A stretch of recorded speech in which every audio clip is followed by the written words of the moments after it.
இயேசு கிறிஸ்துவில் என் அன்பு சகோதர சகோதரிகளே, உங்கள் யாவரையும் ஆண்டவர் நிறைவாய் ஆசீர்வதிப்பார்.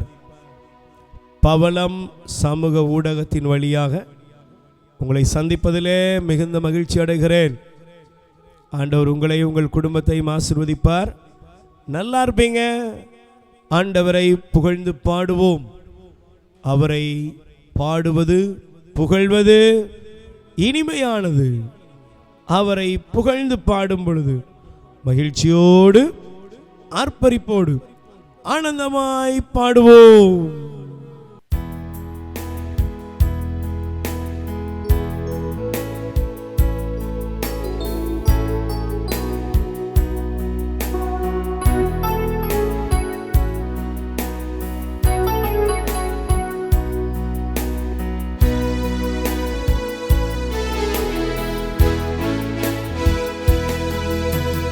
யாக்கோபின் தேவன் என் தேவன், எனக்கென்றும் துணையவரே.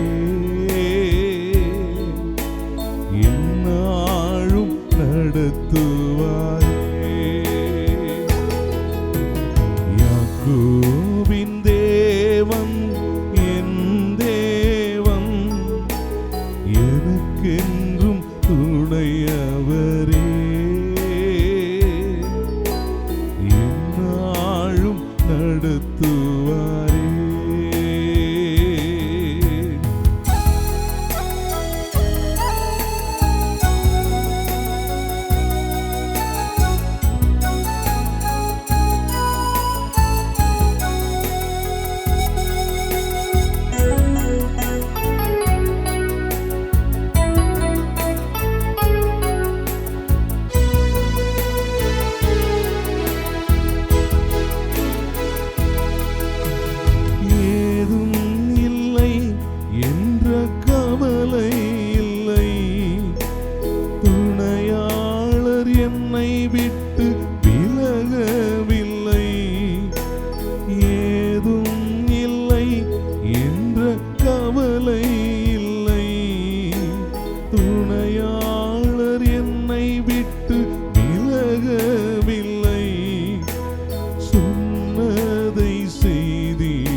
சொன்னதை செய்திடும் தகப்பன்னவர், நம்புவேன் இறுதி வரை, நம்புவேன் இறுதி வரை. யாக்கோபின் தேவன் என் தேவன், எனக்கென்றும் துணையவரே. எந்நாளும் நடத்துவாரே.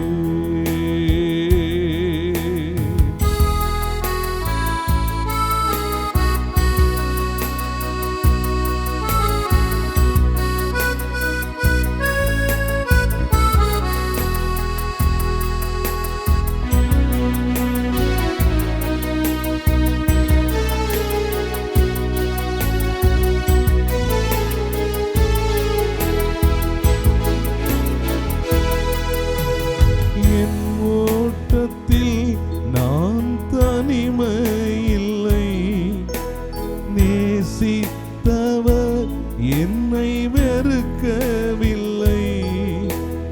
என் ஓட்டத்தில் நான் தனிமையில்லை, நேசித்தவர் என்னை வெறுக்கவில்லை. தகப்பன் வீட்டில் கொண்டு சேர்த்திடுவார், தகப்பன் வீட்டில் கொண்டு சேர்த்திடுவார். நம்புவேன் இறுதி வரை, நம்புவேன் இறுதி வரை. யாக்கோபின் தேவன் என் தேவன், எனக்கென்றும் துணையவரே. என்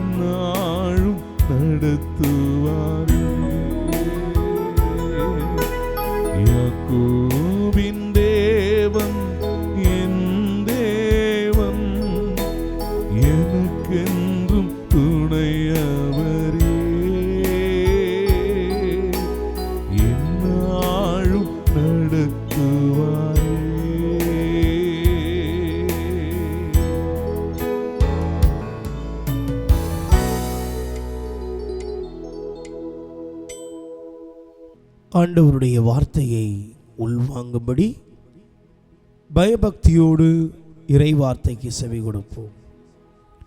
லூக்கா எழுதிய நற்செய்தியிலிருந்து வாசகம். அதிகாரம் 9, இறைவார்த்தை 28 முதல் 36. அக்காலத்தில் இயேசு பேதுருவையும் யோவானையும் யாக்கோபையும் கூட்டிக் கொண்டு இறைவனிடம் வேண்டுவதற்காக ஒரு மலை மீது ஏறினார்.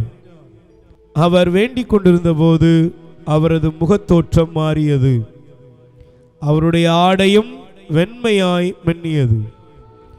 மோசே, எலியா என்னும் இருவர் அவரோடு பேசிக்கொண்டிருந்தனர். மாட்சியுடன் தோன்றிய அவர்கள் எருசலேமில் நிறைவேற இருந்த அவருடைய இறப்பை பற்றி பேசிக்கொண்டிருந்தார்கள். பேதுருவும் அவரோடு இருந்தவர்களும் தூக்க கலக்கமாய் இருந்தார்கள். அவர்கள் விழித்தபோது மாட்சியோடு இலங்கிய அவரையும் அவரோடு நின்ற இருவரையும் கண்டார்கள். அவ்விருவரும் அவரை விட்டு பிரிந்து சென்றபோது பேதுரு இயேசுவை நோக்கி, ஆண்டவரே, நாம் இங்கே இருப்பது நல்லது. உமக்கொன்றும் மோசேக்கொன்றும் எலியாவுக்கொன்றுமாக 3 கூடாரங்களை அமைப்போம் என்று தாம் சொல்வது என்னதென்று தெரியாமலே சொன்னார். இவற்றை அவர் சொல்லிக் கொண்டிருக்கும் போது ஒரு மேகம் வந்து அவர்கள் மேல் நிழலிட்டது. அம்மேகம் அவர்களை சூழ்ந்தபோது அவர்கள் அஞ்சினார்கள். அந்த மேகத்தினின்று, இவரே என் மைந்தர், நான் தேர்ந்து கொண்டவர் இவரே, இவருக்கு செவிசாயுங்கள் என்று ஒரு குரல் ஒலித்தது. அந்த குரல் கேட்டபோது இயேசு மட்டும் இருந்தார். தாங்கள் கண்டவற்றில் எதையும் அவர்கள் அந்நாளில் யாருக்கும் சொல்லாமல் அமைதி காத்தார்கள். கிறிஸ்து வழங்கும் நற்செய்தி. கிறிஸ்துவே உமக்கு புகழ். இயேசு கிறிஸ்துவில் மிகவும் பிரியமான அன்பு சகோதர சகோதரிகளே, ஆண்டவர் நம்மை நிறைவாக ஆசீர்வதித்து அவருடைய எண்ணிலடங்காத அற்புதங்களால் அவர் நம்மை நிரப்புகிறார்.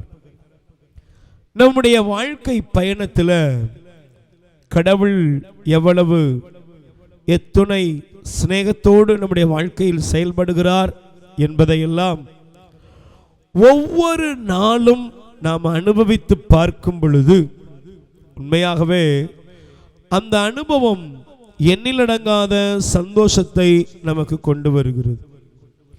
இந்த நாளிலும் பாருங்கள், லூக்கா நற்செய்தியாளர் ஒரு காரியத்தை காண்பிக்கிறார். பேதுரு கூறுகிற அந்த வார்த்தையை பாருங்கள். ஆண்டவரே, நாம் இங்கே இருப்பது நல்லது. ஆண்டவரே, நாம் இங்கே இருப்பது நல்லது. இந்த அனுபவம் பேதுருடைய வாழ்க்கையிலே, சீடருடைய வாழ்க்கையிலே கிடைத்த பொழுது அது ஒரு மகிமையின் அனுபவமாய் இருந்தது.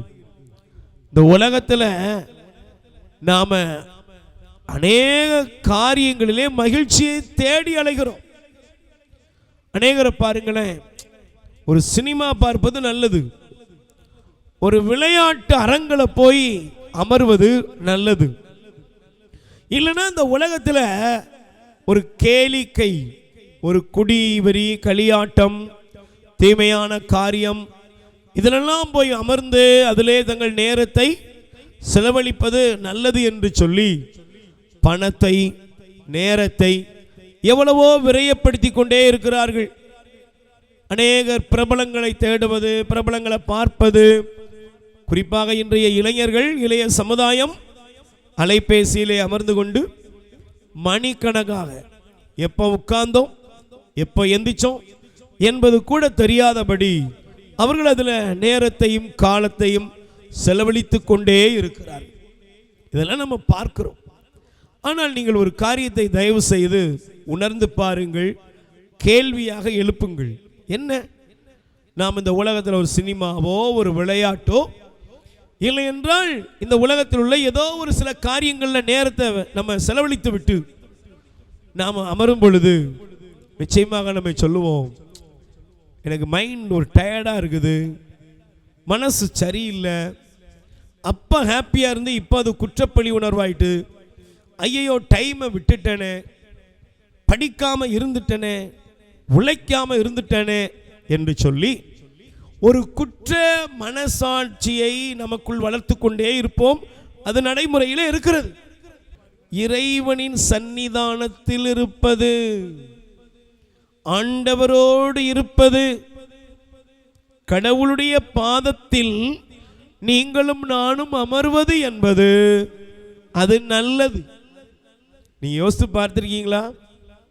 ஆண்டவரிடத்திலே வருவது, கடவுளுடைய பாதத்தில் அமர்வது நல்லது என்பதை நீங்கள் ஏற்றுக்கொண்டீர்களா? நிறைய கிறிஸ்தவங்களுக்கு ஆண்டவரை தேட வேண்டும் என்ற உணர்வு இல்லை. கடவுளை தேட வேண்டும், ஆண்டவரை நாட வேண்டும் அப்படிங்கிற ஒரு உள்ளார்ந்த விருப்பம் இருப்பதே இல்லை. ஒரு உள்ளார்ந்த விருப்பத்தை பெற்றுக்கொள்வதே இல்லை. ஏன்? இதுக்கு காரணம் என்ன அப்படின்னா, நம்முடைய வாழ்க்கையில இறைவன் எவ்வளவு செயல்படக்கூடியவர், அவருடைய செயல் ஆற்றல் என்ன என்பதை நாம் உணர்வதே இல்லை. எனக்கு பிரியமானவர்களே, இங்கே பாருங்கள், இயேசு ஆண்டவர் ஜெபம் செய்கிறார். அந்த ஜெபம், இறைவேண்டல் அங்கே உருமாற்றத்தை கொண்டு வந்தது. ஜெபிக்க ஆரம்பிக்கணும். கிறிஸ்தவர்கள் ஜெபிக்க வேண்டும். ஜெபம் இல்லைன்னா நம்ம வாழ்க்கையில ஜெயம் இல்லை. ஜெபிக்காத மனிதன் ஒருபோதும் ஜெயத்தை பெற்றுக்கொள்ளவே முடியாது. அதனால தான் பாருங்களேன், சங்கீதம் திருப்பாடல் 34:5 சொல்லுகிறது, அவரை நோக்கி பார்த்தோர் மகிழ்ச்சியால் மிளிர்ந்தனர், அவர்களுடைய முகம் அவமானத்துக்கு உள்ளாகல. இந்த நாளிலே ஆண்டவரை நான் தேட வேண்டும், ஆண்டவரை நோக்கி என் இருதயத்தை உயர்த்தணும், கடவுளுடைய பிரசன்னத்திலே நானும் என் குடும்பமும் அமரணும். இதற்கு நமக்கு கொஞ்சம் தயவு செய்து மனசுல இடம் இருக்கணும். அந்த மனதிலே மனப்பான்மை வளர்க்கணும். எதுக்கெல்லாமோ நேரத்தை செலவழிக்கிறோம், எங்கெல்லாமோ போறோம். அதனால ஏதாவது நல்லது கிடைக்குமா, நன்மை நடக்குமா, வாழ்க்கையில விடுதலை வருமா? வராதுங்க. ஆண்டவருடைய பாதத்தில் உட்காருங்க, அவருடைய பிரசன்னத்தை அனுபவிங்க, உங்கள் வாழ்க்கையில எல்லாம் மாறும். அதனாலதான் இயேசு ஆண்டவர் நமக்கு காண்பிக்கிறார், ஜெபிக்கும் பொழுது உருமாற்றம், ஜெபிக்கும் பொழுது விண்ணகம் திறக்கிறது, ஜெபிக்கும் பொழுது கடவுளுடைய மனிதர்கள் மோசேயும் எலியாவும் அங்கே இறங்கி வந்ததை காண்பிக்கிறார். அப்படின்னு அர்த்தம் என்ன? இறைவனுடைய திட்டம் அங்கே வெளிப்படும். ஜெபிக்கிற குடும்பத்திலே கடவுளுடைய மகிமை வெளிப்படும். ஜெபிக்கிற ஒவ்வொரு மனிதனுக்குள்ளும் பிரகாசம், வெளிச்சத்தின் அனுபவத்தை அவன் கண்டடைய ஆரம்பிக்கிறான். ஜெபிக்கும் பொழுது கடவுள் மனிதனோடு உரையாடுகிறார். பாருங்கள், ஆண்டவர் அங்கே பேசுகிறார். இறைவனுடைய சப்தத்தை அவர்கள் கேட்கிறார்கள். இன்னைக்கு நீங்கள் நானும் கடவுளுடைய வார்த்தை, அவருடைய வார்த்தையின் வல்லமையை உணர வேண்டும் என்றால் ஒரு முடிவெடுக்கணும். ஜெபிங்க, ஜெபித்துக் கொண்டே இருங்க. மோசே ஜெபித்தார். மோசே ஜெபிக்கும்படி மலை மீது ஏறின பொழுது அங்கே அவருடைய முகம், தோற்றம் மாறியதல்லவா? மலையிலிருந்து அவர் கீழே இறங்கினாரு. ஜனங்கள் எல்லாம் சொன்னாங்க, ஐயா உங்க முகத்தை மூடிக்கோங்க, உங்க முகத்தை எங்களால பார்க்க முடியல. ஏன்? ஜெபம் உருமாற்றத்தை கொடுக்கிறது. இன்னைக்கு திருச்சபையில் வாழும் அன்பு மக்களே, ஒவ்வொரு கிறிஸ்தவனும் ஜெபிக்க வேண்டும். ஜெபம்தான் நமக்கு ஜெயத்தை கொடுக்கும். ஜெபம்தான் நம்முடைய மனசாட்சியில் மாற்றத்தை கொண்டு வரும். ஜெபம்தான் கடவுளுடைய கட்டளையை நிறைவேற்றுவதில் நமக்கு உத்வேகத்தையும் உற்சாகத்தையும் கொடுக்கும். ஜெபம்தான் நம்ம சுபாவத்தை மாற்றும். ஜெபம்தான் நாம் தவறும் பொழுது கூட நம் செய்கிற தவறிலிருந்து நாம் உணர்வு பெற்று கடவுளத்தில் திரும்ப வேண்டும் என்ற எண்ணத்தை நமக்கு கொண்டு வரும். அந்த ஜெபத்தை நாம் இழக்கும் பொழுது நாம் இருளடைந்து போகிறோம். எங்கெல்லாம் ஜெபத்தை மனிதர்கள் இழக்கிறார்களோ அவர்கள் இருளடைந்து போகிறார்கள். அதனால தான் அவர் புனிதர் கூறுகிறார், யார் ஒருவர் ஜெபிக்கிறார்களோ அவர்கள் பாவத்தை விட்டு மனம் திரும்பி கடவுளிடத்தில் வருகிறார்கள், அவர்கள் பாவம் செய்வதில்லை. எவர்களெல்லாம் ஜெபத்தை விட்டுவிட்டார்களோ அவர்கள் பாவத்திலே வீழ்ச்சி அடைகிறார்கள். அதனாலதான் பாருங்க, சங்கீதக்காரர் மிக தெளிவாக திருப்பாடல் ஆசிரியர் சொல்லுகிறார், ஆண்டவரை பார்த்து இந்த வார்த்தையை அவர் மிக தெளிவாக காண்பிக்கிறார். என்ன தெரியுமா? பாருங்களேன், திருப்பாடல் 42:8 சொல்லுகிறது, நாள்தோறும் ஆண்டவர் தமது பேரன்பை பொழிகிறார், இரவுதோறும் நான் அவரை பாடுவேன், எனக்கு வாழ்வளிக்கும் இறைவனை நோக்கி மன்றாடுகிறேன். இன்னைக்கு மன்றாட ஆரம்பிங்க, ஜெபிக்க ஆரம்பிங்க, ஆண்டவரை பார்த்து கூப்பிடுங்க, ஆண்டவரே உம்முடைய இரக்கத்தை எனக்கு வெளிப்படுத்தும், ஜெப ஆவியால் நிரப்பும், மறுரூபமாக்கும், ஆண்டவரே என்னையும் என் குடும்பத்தையும் மறுரூபமாக்கும் என்று சொல்லி ஒப்புக் கொடுப்போம். ஆண்டவர் நமக்கு மறுரூப அனுபவத்தை தருவார். இங்கேயே இருப்பது நல்லது என்று அந்த நன்மையை கண்டுகொள்ள வேண்டுமென்றால், உருமாற்றம் அடைய வேண்டுமென்றால், ஒவ்வொருவரும் ஜெபத்திலே இறைவனுடைய சன்னிதானத்திலே அமர்வோம், குடும்ப ஜெபத்துக்கு ஒப்புக் கொடுப்போம், குடும்ப ஜெபத்துக்கு நேரத்தை ஒதுக்குவோம். நிச்சயமாய் ஆண்டவர் நம்மை ஆசீர்வதிப்பார். ஜெபிப்போமா? கண்களை மூடுவோம். ஆண்டவரே, நீர் நல்லவர், நீர் எவ்வளவு நல்லவர். உம்மை நோக்கி எங்கள் கண்களை உயர்த்துகிறோம், உம்மை நோக்கி எங்கள் இதயத்தை உயர்த்துகிறோம். கலைமான் நீரோடையை தேடி ஓடுவது போல் இறைவா, என் உள்ளம் என் நெஞ்சம் உமக்காக காத்திருக்கிறது, உம்மை வாஞ்சிக்கிறது என்று சொல்லி எங்கள் இதயமெல்லாம் உம்மை நோக்கி உயர்வதாக.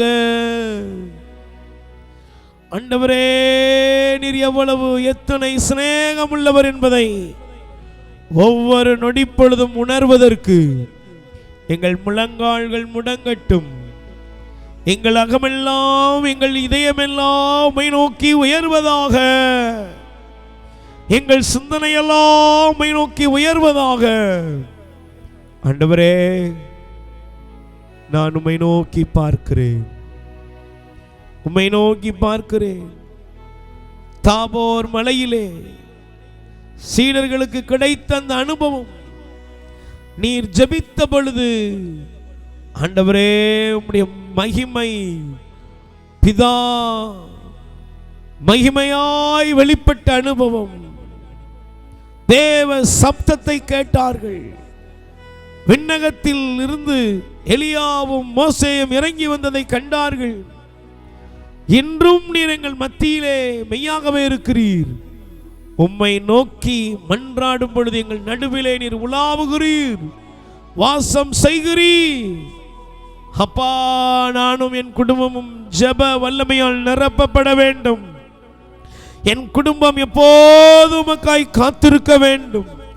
ஜெப ஆவியால் என் குடும்பத்தையும் என்னையும் நிரப்பும்.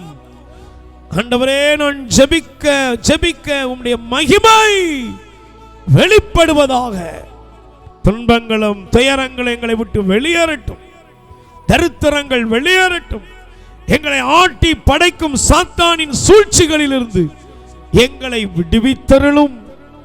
அற்புதத்தை காண செய்யும், ஆசீர்வதியும்.